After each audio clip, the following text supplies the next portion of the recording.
अस्सलाम वालेकुम, कैसे हैं आप सब? उम्मीद करती हूँ आप सब खैरियत से होंगे और खुश होंगे। अल्हम्दुलिल्लाह हम भी ठीक हैं और खुश हैं। आज का व्लॉग बहुत ही इम्पोर्टेंट है। इसमें आज बताऊँगी मैं आपको पुर्तगाल की कुछ अच्छाइयाँ और कुछ बुराइयाँ। और लास्ट व्लॉग में मैंने आपके साथ शेयर किया था कि ज़ैद को पड़ी थी पापा से थोड़ी सी डांट, तो उसकी वजह से ज़ैद को हो गया था फ़ीवर। और ज़ैद साहब आज घर पे हैं, छुट्टी मना रहे हैं। तो मैंने सोचा आज ज़ैद की छुट्टी का मैंने भी भरपूर फ़ायदा उठाना है और मैंने सारे अटैची खोले थे। और मैंने सोचा आज विंटर के जो सारे कपड़े हैं ना वो निकाल लेती हूँ।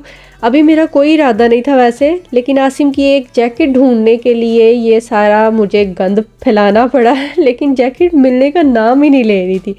और आखिर जब एक एक कपड़ा मैंने सारे अटैचियों से बाहर निकाल लिया ना, तो फिर वो जैकेट मिली। ऐसा ही होता है जब जल्दी में हम चीज़ ढूंढते हैं ना तो चीज़ नहीं मिलती, लेकिन जब हम छोड़ देते हैं ना उस चीज़ को तो फिर वो अचानक से वो चीज़ मिल जाती है।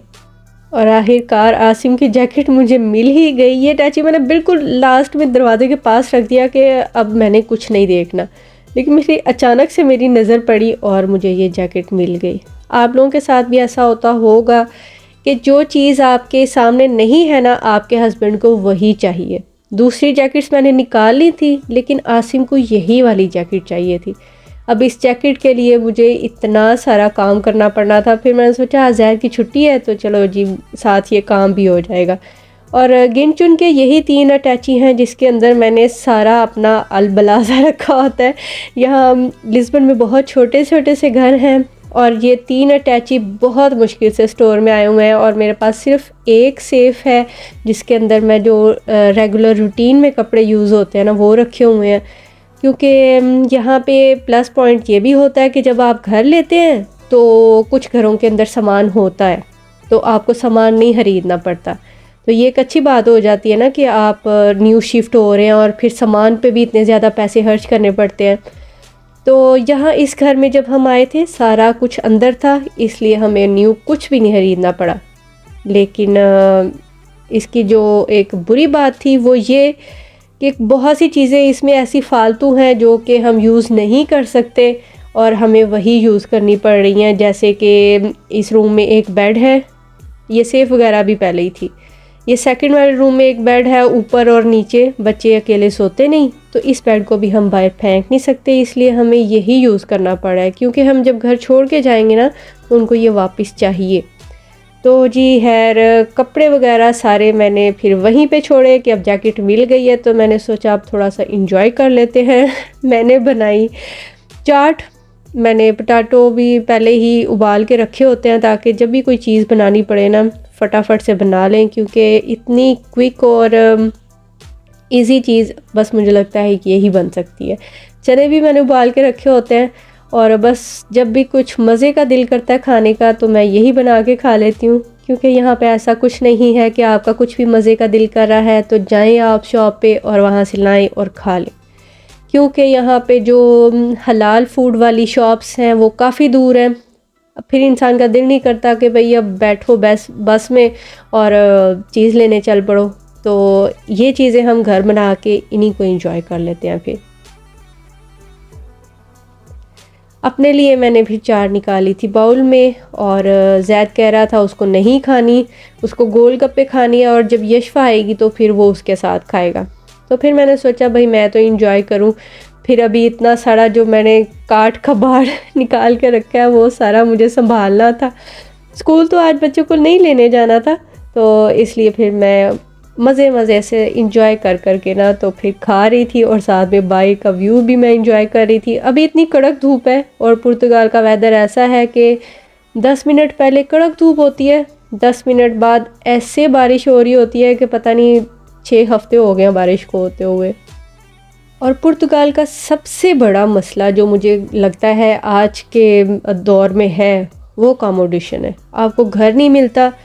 अगर आपको यहाँ पे आना है पुर्तगाल में तो आप ज़रूर ऐसा अरेंज पहले से करके रखें, आपके कोई जानने वाले हों उनसे कह के रखें कि वो आपके लिए घर का इंतज़ाम करके रखें। तो खैर जी फिर मैंने ये सारा कुछ क्लीन कर लिया था। सेकंड वाला रूम अभी भी मेरा ठीक करने वाला था, लेकिन फिर देखें जी आधे घंटे के बाद ऐसी तूफ़ानी बारिश थी कि तबाहियाँ मची हुई थी। अगर आप पुर्तगाल आ रहे हैं स्पेशली फैमिली के साथ, तो आप ज़रूर पहले से घर का इंतज़ाम करके रखें। अगर आपको कोई जानने वाले हैं तो उनसे कह के रखें। फ़ेसबुक मार्केट प्लेस पे देखें, आइडियलिस्टा पे देखें, यहाँ पे बहुत सी एजेंसीज़ भी हैं, उनसे रब्ता करें तो अपने घर का इंतज़ाम पहले से करके रखें। वरना अगर आप यहाँ पे आएंगे तो फिर आपको होटल में रहना पड़ेगा या आपको हॉस्टल में रहना पड़ेगा, तो वो बहुत ज़्यादा एक्सपेंसिव हो जाता है। जब आपको पाकिस्तानी या इंडियन जो पैसे हैं वो यूरो में देने पड़ते हैं ना, तो बहुत ज़्यादा मुश्किल फ़ील होता है। और यहाँ आते ही तो जॉब मिलती नहीं है, क्योंकि जॉब यहाँ पे मिलना बहुत ज़्यादा मुश्किल है, क्योंकि आपको लैंग्वेज नहीं आती होती। तो जब आपको लैंग्वेज नहीं आती तो आपको जॉब आसानी से नहीं मिलेगी। अगर आपको जॉब मिलेगी भी तो किसी देसी के पास मिलेगी। तो वहाँ पे अगर यहाँ पे मतलब चल रही है सैलरी 760 है यहाँ पे सैलरी, तो देसी के पास आप जॉब करेंगे, मतलब किसी एशियन के पास, तो आपको 400 सैलरी ज़्यादा से ज़्यादा मिलेगी और आपको वहाँ पे काम भी ज़्यादा करना पड़ेगा। तो इसलिए आप अगर यहाँ पे आ रहे हैं पुर्तगाल में, तो आप यहाँ की ज़ुबान सीखने की कोशिश करें। डुओलिंगो है, प्ले स्टोर से उसको डाउनलोड करें, उस पर लैंग्वेज सीखें। और भी बहुत सारी ऐप हैं जहाँ पे आप लैंग्वेज सीख सकते हैं। तो अगर आपने यहाँ पे आना है तो पहले यहाँ की चीज़ों के बारे में देखें, सर्च करें। बहुत सारे वीडियोस हैं, उनको देखें, आपको यहाँ के हालात के बारे में पता चलेगा। उसी हिसाब से अपनी आप तैयारी करके आएँ यहाँ पे। और यशवा आ गई थी घर, और इसके बाद जाना था मुझे ग्रॉसरी लेने। एक यहाँ पे ये भी आपकी डेली रूटीन में होता है कि ज़ाहिर है हस्बैंड तो जॉब पे होते हैं या काम कर रहे होते हैं, तो जो आपके घर की जो सारी जिम्मेदारी है वो लेडीज़ पे होती है।